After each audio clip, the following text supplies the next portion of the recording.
Yan, sigurado yan. Hello, hello, hello mga idol. Magandang hapon sa inyong lahat. Ito po at nagpe-prepare tayo ng lulutuin na laing mamaya. Ayan, yan po ang start ng preparations niya. Bali, kaninang umaga ko po nabili ang laing na yan, sariwa. Tapos binili na namin yan maghapon. Ngayon naman ay binalatan at pinutol-putol para matanggal yung balat niya. Kasi yun daw yata yung bandang Makati sa may balat.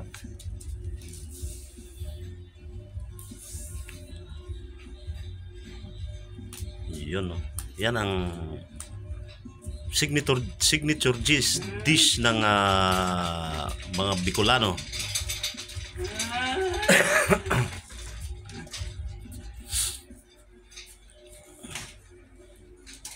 Pakarigo siguro. Pakarigo sa. Oo. Liling mo yan. Yan mga idol. Masarap yan mga idol. Ginataang laing na may kasamang daing na balo. O batalay kung sa Tagalog. Yan, maraming daing na batalay dito sa amin mga idol. Sa Bicol. Napakasarap.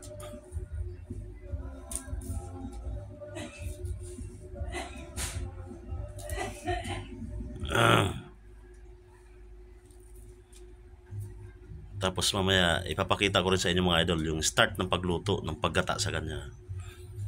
Lilalagyan natin yan ng dalawang buok ng nyog na panggata para talagang swak na swak yung gata niya at nagmamantika. Oh my goodness.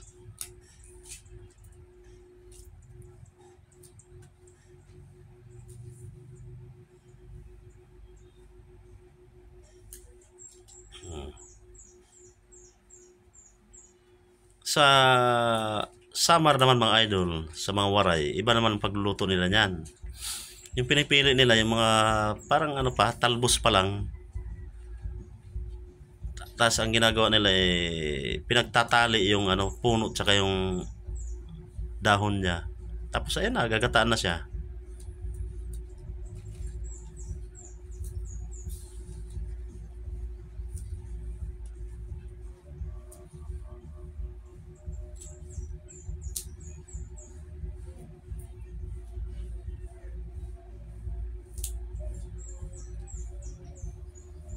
Napakamura mga idol. 10 piso lang bili ko isang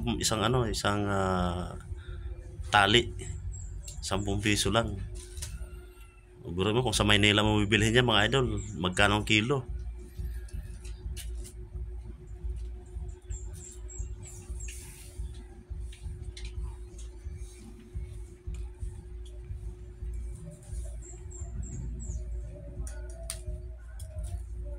Yun.